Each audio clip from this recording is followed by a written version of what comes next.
তুমি বলেছিলে তোমার সবচেয়ে প্রিয় সুর নাকি ধ্রুপদী, অথচ পরে শুনলাম তোমার সব গানের আসরে প্রিয়তম সুর বলে তুমি ডুবে থাকতে ইমন কল্যাণে।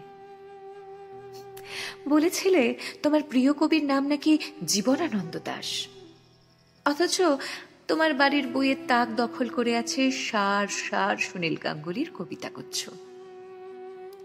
বলেছিলে আমার কবিতা আবৃত্তি শুনে নাকি তুমি প্রথমবার পছন্দ করেছিলে আমাকে। কই, বিয়ের পর একদিনও তো দু লাইন শুনতে চাওনি। একদিন তুমুল ঝগড়ার শেষে সব মিটমাট হয়ে গেলে আদর করে তোমার নাম দিয়েছিলাম উল্টো পুরাণ। তুমি সেটা শুনে শুধু সংক্ষেপে বলেছিলে আদিক্ষেতা। তোমার কথার তুমি আর আসল তুমির মধ্যে যে কাকে বেশি ভালোবাসি এইটুকু বুঝতে বুঝতেই 15টা বছর কেটে গেল আমার। 15টা বছর। তোমার ফেসবুকে বহু শুভাকাঙ্ক্ষীদের শুভেচ্ছা বার্তা পড়তে পড়তে আমার হিংসে হলে তুমি বলতে এতটুকু অধিকার খাটানো তোমার একদম পোষায় না। অথচ নীলাদ্রির সাথে আমি কখনো বেরোলে তোমার চোখে মুখে যেটা ফুটে উঠত সেটা অধিকার বোধ ছাড়া আর কিছু মনে হয়নি আমার। এই নিয়ে কথা কাটাকাটিও কম হয়নি আমাদের। ওর সাথে আমার যে ভাই ফোঁটার সম্পর্ক সেটা তুমি কোনোদিনই বুঝতে চাইলে না। সব ভালোবাসার সম্পর্ক যে এক গণ্ডিতে বাঁধা যায় না পাগল, এটা তোমার সুরের ভাষাও তোমায় শেখাতে পারলো না।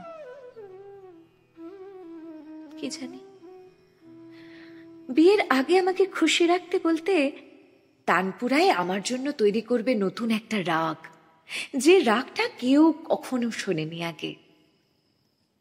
বলা বাহুল্য, শুধু আমার জন্য তোমার তানপুরাটা একদিনও বাজেনি। একদিন বাজানোর জন্য খুব আবদার করলে বলেছিলে সুন্দর মুগ্ধ শ্রোতার অভাব নেই, বরং অভাব একজন প্রিয় মানুষের। ব্যাস, আর কি। এক রাতের মধ্যে আমার ভূমিকা বদল হয়ে গেল তোমার ওই এক টুকরো কথায়। ইদানিং তুমি বড্ড দূরেই সরে যাচ্ছিলে আমার থেকে। রোজ রাতেই বিছানায় শুয়ে মনে হতো আমরা দুটো ভাসমান হিমশৈলের মতো শুধু ঠেকে আছি পাশাপাশি। পরশুদিন রাতে যখন হঠাৎ অনুভব করলাম তোমার ওই শরীরটা ঘন হয়ে আসছে আমার খুব কাছে, তখনই নিজেকে দেখে বুঝতে পারছিলাম আমাদের মধ্যে জমে আছে এক যুগের অভিমানের পাহাড়। ইচ্ছে করেই হয়তো সেই পাহাড়টাকে ডিঙোতে চাইনি আমি, যদিও তুমি অভিমান ভাঙানোর কম চেষ্টা করনি। তবে ওই প্রতিবারের মতো ওই যেটা বলতে চাও তার উল্টোটা বলে ফেলেছিলে, আর তার ফলস্বরূপ এক গাদা তেতো কথা কাটাকাটিতে রাতের ঘুমটাই আমার কেটে গিয়েছিল। পরদিন ভোরে পাশে শোয়া তোমার মুখের দিকে হঠাৎ চোখ চলে যাওয়ায় দেখেছিলাম সেই চোখের কোণে কয়েক ফোঁটা জল জমে আছে।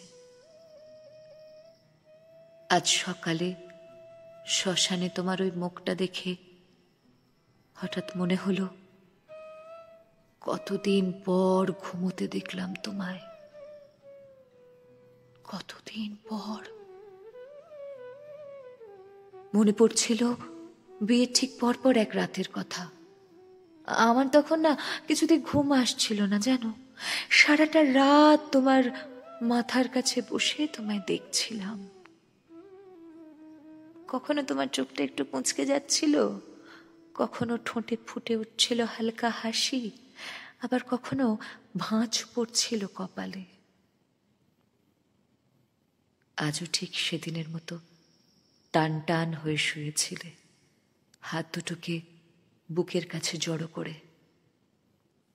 শুধু শুধু মুখের ওই অভিব্যক্তিগুলো ছিল না, কোথাও ছিল না।